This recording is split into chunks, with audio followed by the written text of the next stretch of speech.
The moment the security footage hit Lucien Ward's desk, he didn't hesitate. "She's a criminal. She stole." That's all the police needed to hear before the call went out. A housemaid had vanished, with a young heir of the Nelson estate, in $1 million supercar. What Lucien didn't say, what he would never say, was why. Because the truth wasn't a crime at all. It was an act of defiance, born from grief, and a vow no-oh. Marion had not always been a housemaid. Once, she wore white scrubs and a stethoscope around her neck. Once, her life was filled with the soft beeping of monitors, the clean smell of antiseptic, and the quiet pride of knowing she was helping people heal. And once, she had a daughter, Rose, her little miracle. 5 years old, with curls that bounced when she laughed and a habit of clutching Marion's hand so tightly it felt like a promise. But promises can break. It was a rainy Tuesday night when Rose's cough turned into gasps for air. Marion rushed her to the ER where she worked. She knew the symptoms: severe asthma, maybe anaphylaxis. She had treated dozens of cases. She also knew exactly what to do. But protocol said otherwise. She wasn't assigned to pediatrics that night. She was covering for an understaffed geriatric unit. Hospital policy was clear. Staff were not to interfere outside their assigned departments unless formally reassigned by a supervisor. Her supervisor wasn't answering the pager. Marion begged the attending doctor to see Rose immediately. He glanced at the chart and said, "We need the full triage process first." Those words, triage process, would haunt her forever. 15 minutes later, Rose's small body went still in Marion's arms. The rules had killed her child. And worse, in the official hospital report, Marion was described as emotionally compromised and interfering with proper procedure. She lost her job, her license, her home, her trust in the system. 2 years later, Marion worked at the Nelson estate, a sprawling mansion of white stone, marble columns, and gardens that looked more like art installations than landscaping. Her employer was Mac Nelson, an international businessman with an easy smile and a schedule that kept him away more often than not. His pride and joy was his only son, Micah, a bright, curious 5-year-old who loved puzzles, dinosaurs, and making Marion laugh. Overseeing the estate was Lucien Ward, the kind of man who could walk into a room and make the air feel colder. He wore his suits like armor and spoke with the clipped precision of someone who never wasted a word, unless it was to remind someone they were beneath him. Marion stayed because of Micah. The boy had asthma and severe food allergies, just like Rose. Every time he wheezed, she felt a tightening in her chest. She knew the signs. She kept his EpiPen close. She would not lose another child to neglect. It was a humid afternoon in late spring. The smell of cut grass hung in the air. Micah was in the garden, chasing a bright red soccer ball between the flower beds, while Marion clipped roses for the dining table. Then she heard it, a short, sharp gasp. She turned. Micah was frozen mid-step, his hands clutching his throat. His face was pale. His lips, already tinged with blue. She dropped the pruning shears and ran. "Micah! Look at me, sweetheart. Can you breathe?" He shook his head. His breaths came in rapid, shallow bursts. Marion sprinted to the emergency kit by the patio. It was empty. Her heart pounded. She knew she had stocked it 2 days ago. She grabbed the phone on the wall.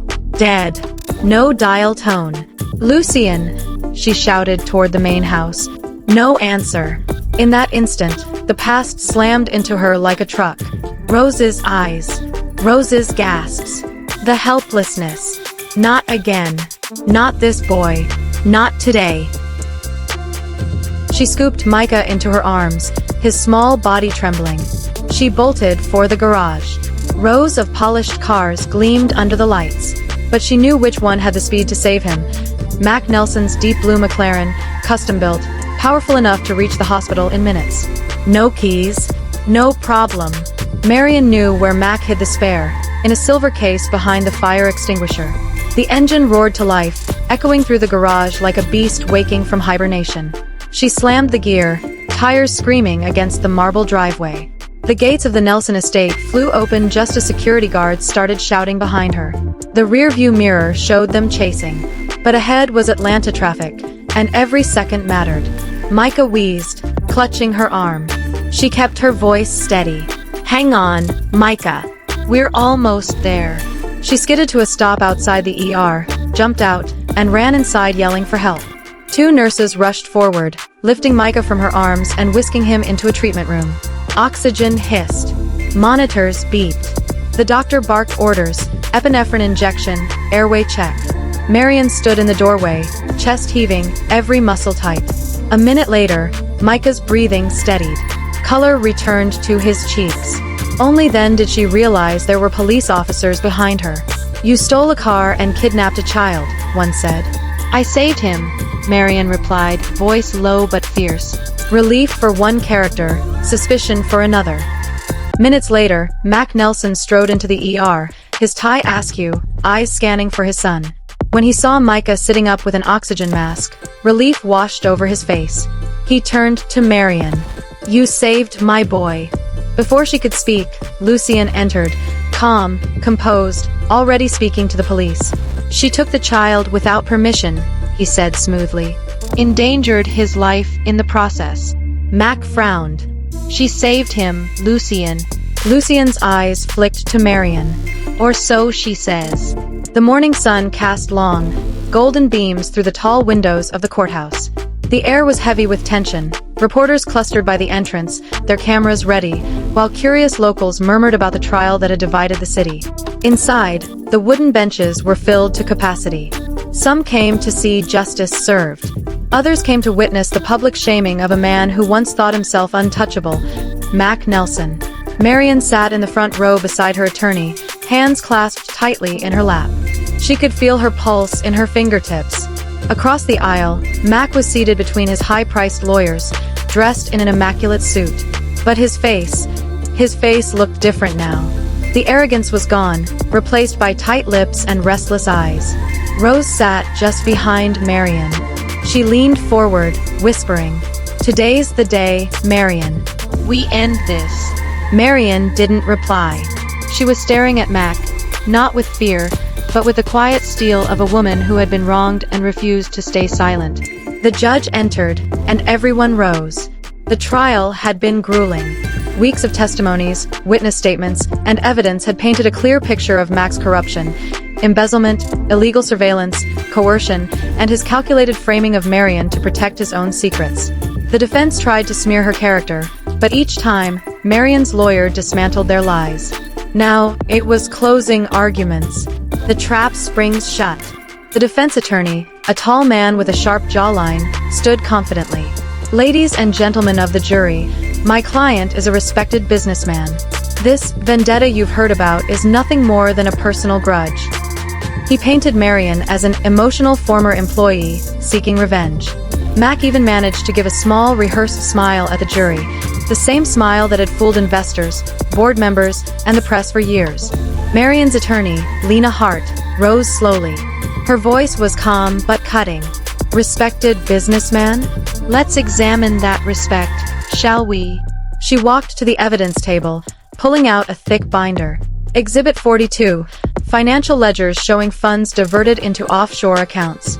Exhibit 56, recorded phone calls where Mr. Nelson orders his staff to falsify compliance reports.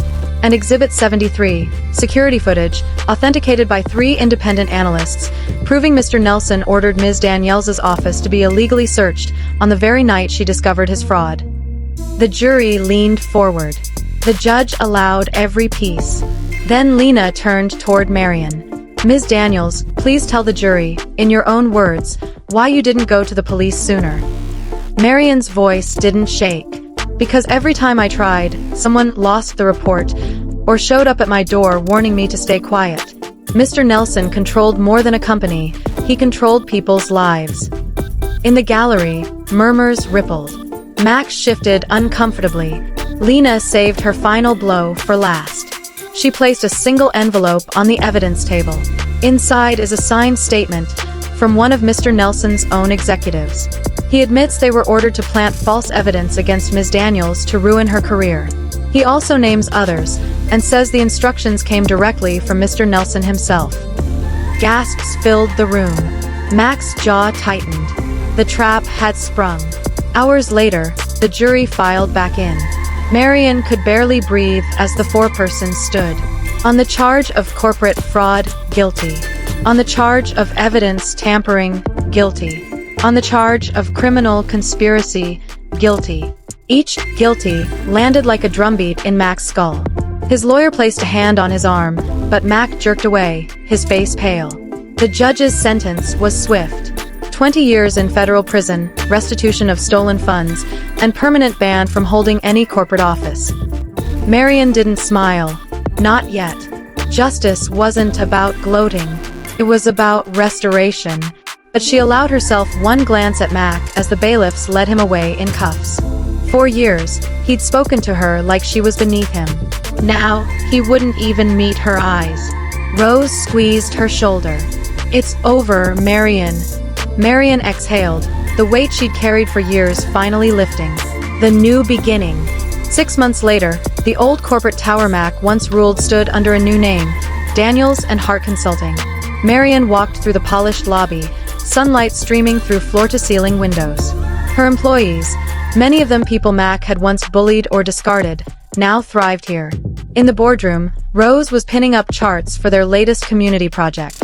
"You know," she said with a grin, "we could have taken the money and retired on a beach." Marion smiled. "We could have. But we're building something better, something that lasts." The door opened, and a group of young interns walked in, bright-eyed, nervous, and eager to learn. Marion saw herself in them, years ago. "Welcome to your first day," she said warmly. "Here, we believe in lifting people up, not stepping on them to get ahead." The interns smiled. The room felt alive with hope. Outside, the city skyline glittered, and Marion knew one thing for certain. She hadn't just survived Mac Nelson. She had outgrown him. The marble courtroom was nearly empty now. Only a handful of reporters remained, their cameras still aimed at Mac Nelson as he sat slumped at the defense table. His once perfectly tailored suit looked rumpled, his tie loosened, hair sticking slightly with sweat. Marion stood by the plaintiff's bench, her hands clasped in front of her. She didn't gloat, not yet. She had learned that true victory wasn't loud. It was quiet, suffocating. The judge's gavel struck one last time. "Judge, Mr. Nelson, the court finds your actions constitute unlawful detention, defamation, and emotional harm. You are hereby ordered to pay full restitution and relinquish operational control of Nelson State's trust fund pending further investigation." It was the final nail. Mac's attorney leaned toward him, whispering frantically, but Mac just stared forward. The cold, arrogant gleam he always wore was gone. His empire had cracked in public. Marion took a single step toward him. Her heels clicked sharply on the polished floor, each sound echoing like a countdown. Marion, quietly, just for him, "You tried to bury me, Mac. Instead, you've dug your own grave." He didn't respond. His jaw twitched, but no words came. Rose, sitting in the front row, smiled faintly. For the first time in months, she saw her friend standing tall without fear. 2 weeks later, the grand ballroom of the Nelson Foundation stood half empty. The chandeliers glimmered, but there was no life in the air. Donors had pulled out, invitations returned unopened. At the center table, Max sat alone, swirling an untouched glass of wine. The man who once commanded every room now looked like a forgotten guest at his own party. The doors opened. Marion walked in, dressed in a deep emerald gown that caught every flicker of light. She wasn't here as a guest. She was here to claim the stage. Without asking permission, she took the microphone from the podium. "Marion, I want to thank everyone who believed in truth over power. The Nelson Foundation will be restructured, funds redirected to those Mac Nelson exploited. Effective immediately, the trust will operate under a new board, chaired by me." Gasps rippled through the room. Mac's head shot up. "Mac, you can't do this." "Marion, I already did. The papers are signed. And the donors are with me, not you." Her gaze swept over the remaining guests. Many were already standing to applaud. Mac's glass slipped from his fingers, shattering against the marble floor. Marion didn't flinch. She stepped down from the stage, passing him without a glance. As she reached the exit, Rose was waiting. "Rose, you didn't just win, Marion. You rewrote the rules." Marion smiled softly, her voice calm but steady. Marion, that's what happens when you underestimate the wrong woman. They walked out together, the echo of applause following them into the night. Fade out.